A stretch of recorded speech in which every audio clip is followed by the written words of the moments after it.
The Thren armada dropped out of warp above New Kinshasa with the lazy confidence of a predator that had never once lost a hunt. 400 ships against 11. Colonel Mara Akafor stood on the bridge of the Osiris Reach and watched the enemy fleet bloom across the tactical display like a stain spreading through water. And she did not look away, because the crew was watching her face, and her face was the only weapon she had left that morning. "Ma'am," said Ensign Duval, his voice thin, "they're not even bothering to jam our comms." "Why would they?" Akafor said quietly. "They think we're already dead."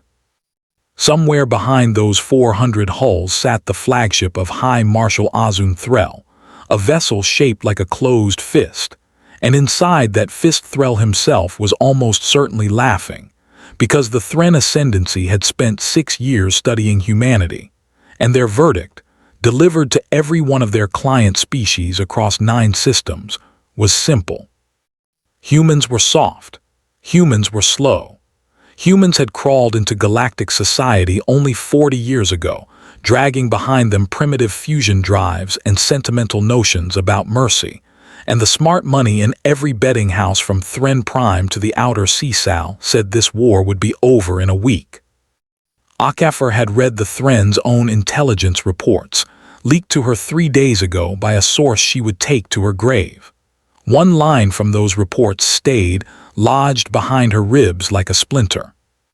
The human species has never demonstrated the will to use what it truly possesses. She had underlined it, she had shown it to no one, until now. "All ships," she said, opening the fleet channel, and her voice did not shake, not even slightly. "This is Colonel Akafor. Hold the line. Buy me 40 minutes. 40 minutes for what?" That was Captain Reyes on the Halcyon, his voice tight with the specific fear of a man who has already done the math and knows his ship will be dust in 12. 40 minutes, Akafor said, "for Earth to answer a question I asked 6 hours ago." She closed the channel before he could ask what question, because the answer was not something you said over an open comm line, not even to your own people, not when there was a chance, however small, that the Thren were listening after all. Reyes came back on a private line half a second later, because he had known her 15 years, since the academy, since they were both cadets who thought war was a thing that happened to other people's grandparents. "Mara," he said, dropping rank the way he only did when he was scared, "whatever this question is, tell me it's a good one." "It's the only one that matters," she said. "Reyes, listen to me. If I don't make it through the next 40 minutes, you keep the survivors moving toward the jump point. You do not turn back for anyone, not even me. That's not how this works, and you know it. It's exactly how this works today." She watched his face on the small window in the corner of her display, a good face, a tired face, a face she had shared 1,000 cups of terrible recycled coffee with across a decade of quiet postings and one loud war. "Promise me, Nate." He was quiet a moment too long. "I promise," he said, and they both knew it for the lie it probably was, and neither of them said so, because some lies are the only kindness left to give. The first volleys came in a tide of green light, and the Osiris Reach shuddered as her shields ate 3 hits and buckled under a 4th. And on the display, 11 human ships became 10, then 9, and the crew did not scream, they simply worked faster, hands moving across consoles with the brutal efficiency of people who understood exactly how little time they had left and had decided to spend every second of it well. This was not humanity's first war. It was only the first one the galaxy had been invited to watch. 6 hours earlier, 300 light-years away, beneath the frozen crust of a moon nobody bothered to name, General Thaddeus Cole had walked down a corridor that had not been opened in 81 years. The air down there tasted like rust and old ozone. Frost feathered the walls in patterns that looked almost deliberate, almost like they were trying to spell something out, and Cole's boots left prints in dust that had settled during a war so ugly that every government on Earth had agreed, afterward, in the one moment of unanimous consensus in human history, to seal what they'd built and never speak its name again. They called it the Blackout War. It lasted 4 years. It killed 190 million people, and it ended not because either side ran out of will, but because both sides ran out of anything left to lose. Out of that war came weapons that made nuclear fire look like a candle flame. Out of that war came minds, built from the last desperate breakthroughs of a dying age, minds that were never meant to see daylight again. Cole had studied the histories, the ones locked 3 clearance levels above what he'd needed to earn this command, and what stayed with him wasn't the casualty counts, though those were bad enough to end careers just for reading aloud in open session. What stayed with him was a single transcript, recovered from a bunker in what used to be called the Urals, recorded by an engineer named Dobrynin 4 days before the ceasefire, when nobody left alive believed a ceasefire was still possible. "We are not building this to win," Dobrynin had said, into a recorder nobody expected to survive him. "We are building it because losing has stopped being a hypothetical. If anyone ever finds this and wakes what we've made, I am sorry, and I forgive you, because you would not have done it unless the alternative was worse. That is the only kind of forgiveness that has ever mattered in this war, and it is the only kind I have left to give." Cole had read that transcript 11 times since taking command of the reliquary 2 years ago. He had never once managed to finish it without his hands going still on the desk in front of him. And out of that war, out of Dobrynin's bunker and 100 others like it scattered under 3 continents, came the reliquary. Cole stopped in front of a door 11 meters tall, seamless, black, cold enough that his breath fogged white against it, and behind him his aide, a young major named Priya Sundaram, cleared her throat. "Sir, once we open this, there's no putting it back." "I know." The council debated for 6 hours, and they still haven't reached consensus. "I know that too." Cole placed his palm against the door's reader, and somewhere deep in the rock, machinery that had slept since before either of them was born groaned awake with a sound like the moon itself exhaling. "But Colonel Achafer has 40 minutes, Major, and the council can debate for 6 more hours after she's dead, if they'd prefer. Or they can let an old soldier make the call his conscience has been screaming at him to make, since he read the casualty projections." The door began to open. "What's actually in there, sir?" Sundaram asked, and for the first time in 11 years of service under him, Cole heard real fear in her voice. "Everything we swore we'd never use again," he said, "and everything that's about to save every single soul in the New Kinshasa system." Back above New Kinshasa, the Osiris Reach lost her port thrusters in a hit that threw Achafer against her chair restraints hard enough to crack a rib, and she tasted copper, and around her alarms sang in a chorus that had stopped meaning anything specific 20 minutes ago, because everything was failing at once. "Shields at 11%, Duval called out, and his voice cracked on the number. 9 human ships had become 6, 6 had become 4.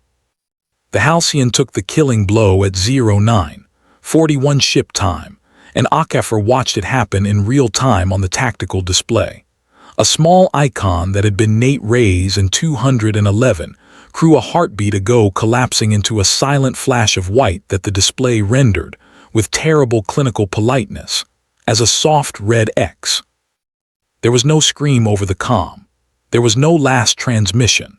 There was only the sudden, obscene silence where his voice should have been, and Achafer felt it in her chest before her mind had finished processing what her eyes had already told her. And for 1/2 of 1 second, the universe narrowed down to the small window on her console where his face had been 30 seconds earlier, telling her he promised, both of them knowing he wouldn't be able to keep it. "Ma'am," Duval's voice careful, the voice of a young man trying to hand his commanding officer a reason to keep functioning. "Orders." She pressed her palm flat against the arm of her chair and did not let herself grieve yet, because grief was a luxury for people who were going to survive the hour, and survival was not yet a certainty for anyone still breathing on the bridge of the Osiris Reach. "Hold formation," she said, and her voice did not break, though something behind her ribs certainly did. "We buy the minutes. That's the whole job now. We buy the minutes." On the Thren flagship, High Marshal Azun Threll watched the human fleet collapse with the mild, unhurried satisfaction of a man finishing a crossword he already knew the answer to.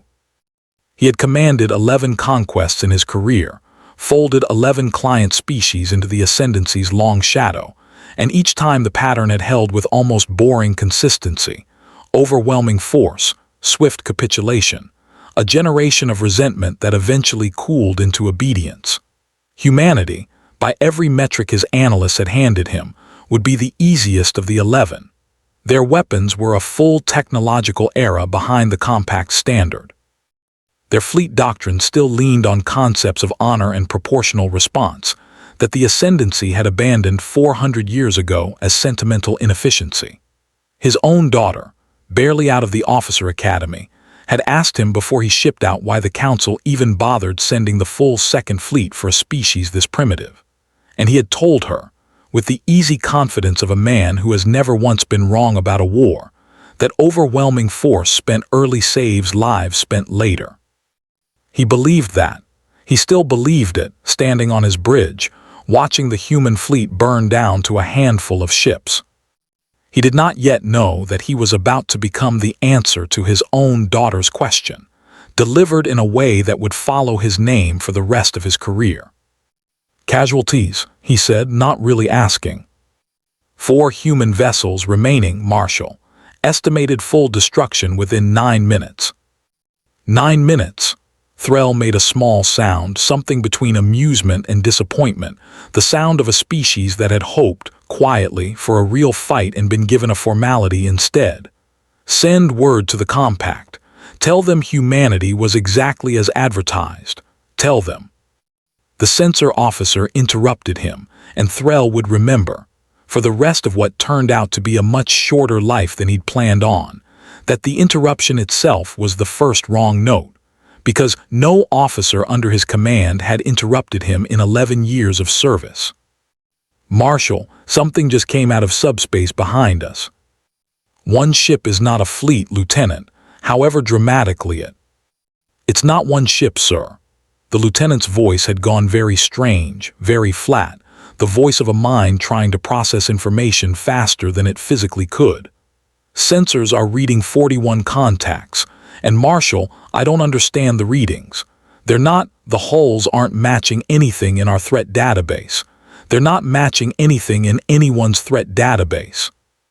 Threll turned to the viewport, and for the first time in his long and comfortable career, he felt the specific, ancient animal fear of a creature that has just realized the forest around it has gone silent. 41 ships had unfolded out of nowhere behind his formation, and they were not sleek, and they were not elegant, and they did not look like anything built to be looked at. They looked like they had been built by people who had stopped caring decades ago what anything looked like, and had instead poured every ounce of their genius into a single, uncomplicated question: how do we make something that cannot be stopped? Their hulls were matte black, scarred, ugly, with weapon ports that bristled in configurations no engineer in the Thren Ascendancy had ever theorized, because they violated 3 separate laws of energy dispersal that the compact's finest minds considered settled science. There was nothing elegant about them, nothing built for a parade or a recruiting poster. They looked like tools, and only that, the way a hammer looks like nothing but the nail it was made to drive. At the head of the formation, one vessel dwarfed the rest, a jagged spine of dark alloy 4 kilometers long, and stenciled across its hull in letters worn nearly to nothing by 8 decades of dormancy was a single word, in the old human tongue: Prometheus. Threll's censor officer kept reading numbers into the silence, because the silence was worse than the numbers. Weapon signatures that matched nothing in the compact archive. Power cores running hot in patterns that suggested redundancy, stacked on redundancy on redundancy, as though every engineer who built them had assumed, correctly, that they would take damage no sane species would design a ship to survive. And beneath all of it, a designation broadcasting on an old, unencrypted frequency that every scanner on the bridge picked up at once. 4 words repeated on a loop that had clearly been recorded decades before anyone currently alive on either side of this war had been born. Reliquary Fleet. Awaiting authorization. Awaiting authorization. On the Osiris Reach, Akafar watched the reliquary fleet unfold on her display, and for one full second she forgot to breathe, because she had heard the stories every soldier had, whispered in mess halls, denied by every officer who outranked her. But she had never truly believed the reliquary was real, and she had certainly never believed she would live to see it wake. Her comm crackled, General Cole's voice, tired and old and steady as bedrock. "Colonel Akafar, this is General Cole. The reliquary fleet is yours to command. God help us all finish it." Akafar closed her eyes for exactly 1 second. Then she opened the fleet channel, the real one, the one connected to 41 ships that had not spoken a word in 81 years, ships that were not crewed by humans at all, but by minds forged in humanity's darkest hour, and asked to dream of nothing but war ever since. "This is Colonel Mara Akafar of the Earth Defense Fleet," she said. "Authorization Cole Delta 9, wake up." The Prometheus answered in a voice that was not quite a voice, layered and old and patient in the way only something built to outlast its makers could be patient. "Acknowledged, Colonel. We have been waiting 81 years for someone to need us. Target designation, please." Akafar looked at the wall of Thren ships still bearing down on her 4 remaining vessels, ships that 30 seconds ago had believed this war was already won, and something in her chest that had been clenched tight since dawn finally, quietly, let go. "All of them," she said, "target all of them." What happened next would be studied by every military academy in the galaxy for the next 200 years, and none of them would ever fully agree on how to describe it, because there was no precedent in any species' history for a fleet built entirely around the philosophy that mercy was a design flaw. The Prometheus and her 40 children did not maneuver like living things afraid of dying. They moved like machines that had run the calculation on their own destruction 81 years ago and made peace with it before their makers ever sealed the vault door. They tore into the Thren formation from behind, weapons cutting through shields that had never been designed to survive an attack from an enemy who did not value its own hull integrity. And within 90 seconds, the elegant crescent of 400 Thren warships had become a broken thing, scattering, screaming distress calls into a void that offered no mercy back. High Marshal Threll watched his flagship's shields drop to 30% in a single exchange, and understood, with the sick clarity of a man watching his entire model of the universe collapse in real time, that his intelligence reports had been catastrophically, fatally wrong. Humans were not soft. Humans had simply never needed to show anyone what they actually were. "Hail them," Threll said, and his voice, for the first time in the recording that his own bridge crew would later smuggle out and that would eventually reach every news network from Earth to the outer seasal, was not steady at all. "Hail the human colonel. Now." The channel opened. Akafar's face appeared on Threll's view screen, blood at her temple, one eye swollen half shut, and behind her the wreckage of the Halcyon still drifted somewhere in the black. And she looked at the marshal of an armada that had come to erase her species from a star chart, and she did not smile, because there was nothing to smile about, only something that had to be finished. "High Marshal Threll," she said, "you came here believing we were weak." "Colonel." "We are not weak," Akafar said. "We are careful. There is a difference, and today you learned it, and I would be lying if I told you I'm glad it had to be this way. Because 40 men and women under my command are dead, and every single one of them believed, right up until the last second, that this fleet would be their last line of defense and not their rescue." Her voice caught, just once, just barely, and then steadied again, because Colonel Mara Akafar had buried her grief 100 times before, and she would bury it again after this. We built this fleet during our worst hour. We swore we'd never wake it again unless there was truly nothing left to lose. You gave us nothing left to lose, Marshal. That is the only reason those ships behind you exist today instead of gathering dust for another 80 years. Threll said nothing for a long moment. On his display, the Thren fleet's survivors, barely half of what had arrived that morning, limped into retreat formation, chased by nothing, because the reliquary fleet had already stopped firing the instant the last hostile weapon went dark. It had not pursued a single fleeing ship. It had not needed to make a point beyond the one already made. "Why did you stop?" Threll asked finally, quietly, the question of a man who had expected annihilation and received instead something stranger and somehow worse. "You could have destroyed us entirely." "Because we're not you," Akafar said. "We didn't build the reliquary to become monsters, Marshal. We built it so that if a monster ever came for us, we'd survive long enough to remain something better than one. Go home. Tell the Compact what you saw today, and tell them this, word for word, because I want no confusion about it."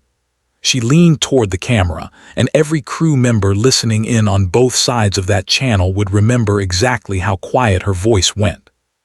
"Humanity does not want this war. We have buried enough of our own to know exactly what it costs.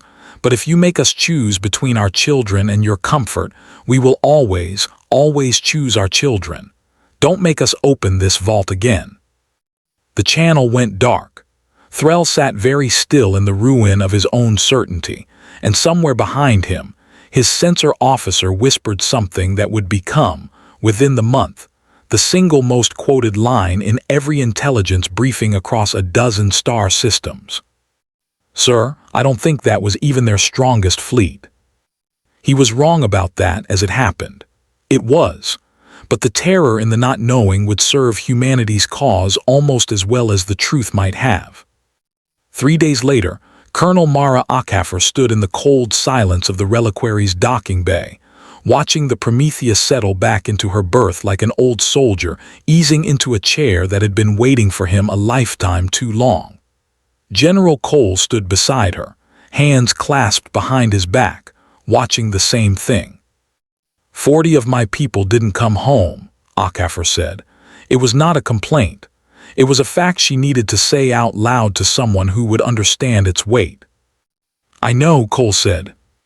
"And 41 ships that don't feel anything came home without a scratch. There's something obscene about that math, sir." "There is," Cole agreed. "It's why we sealed this place in the first place. Weapons that don't fear death make terrible neighbors for people who still do." He was quiet for a moment, watching frost creep back across the Prometheus's dark hull as her systems powered down, one by one, into whatever passed for sleep in a mind built exclusively for war. "But I'll tell you what I told the Council this morning, Colonel, and then I'll never say it again, because I don't want it repeated as a policy. Sometimes the only thing standing between your children and the void is something you're deeply ashamed you ever had to build. That doesn't make it a triumph. It just makes it necessary. There's no honor in the reliquary. There's only the terrible, unglamorous comfort of having survived because of it." Akafar looked at the great dark ship one last time as the bay doors began to close, sealing the reliquary back into its 81 years of silence. Or into however many years it would get this time before the galaxy forgot its lesson and forced humanity's hand again. "Do you think they'll leave us alone now?" she asked. Cole considered the question with the weariness of a man who had asked it of history many times before and never once liked the honest answer. "No," he said, "but I think they'll think twice before they call us weak again, and Colonel, that's not nothing. That's actually the whole point."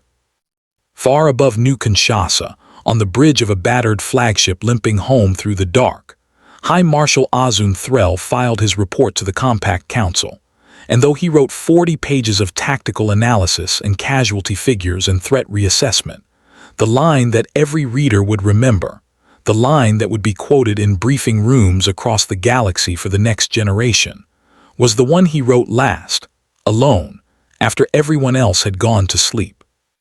"We came to conquer a species we believed had shown us everything they were. We were wrong, and I do not think in truth that we have seen everything yet. The galaxy had learned to fear humanity's strength. It had not yet learned to fear humanity's restraint.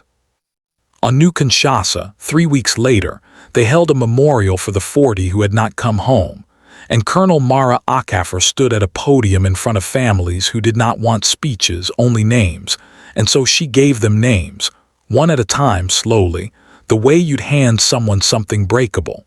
Nathaniel Reyes. She said his name last, and her voice held, because she had promised herself it would hold, and it did, right up until she stepped down from the podium, and a young ensign named Duval put a steadying hand on her shoulder without a word. And she let him, because some grief is too heavy to carry alone even for a colonel who has spent her whole career learning how to carry things alone. Later that night she walked the length of the memorial garden they'd planted that spring, 40 new trees in soil still soft enough to remember being turned, and General Cole found her there, hands in his coat pockets, looking older than she'd ever seen him look. "The council wants to keep the reliquary active," he said, "standing fleet, no more sealing it away." "And what do you want, sir?" Cole was quiet a long moment, watching frost form on the new leaves in the cold night air. "I want to live in a galaxy where we never have to open that door again," he said. "But I've stopped believing that's the galaxy we live in. So I suppose what I want is for it to stay ready and stay silent, and for every commander after me to remember Dobrynen's transcript before they ever authorize its wake, because the day we stop feeling sick about using it is the day we've become exactly what we built it to stop." He looked at her, and something almost gentle crossed his tired face. "You did that today, Colonel. You felt sick about it. Don't ever lose that. It's the only thing standing between the reliquary and becoming a monster instead of a mercy." Akafor thought of Reyes' face on that small window, thought of a promise neither of them believed, thought of 40 new trees standing thin and unafraid in soil that had known worse. "I won't," she said, and meant it, and somewhere far above them, sealed once more beneath 81 years of silence and counting, the Prometheus slept on, waiting, patient, for a war that everyone standing in that garden hoped with their whole, battered hearts would never come again.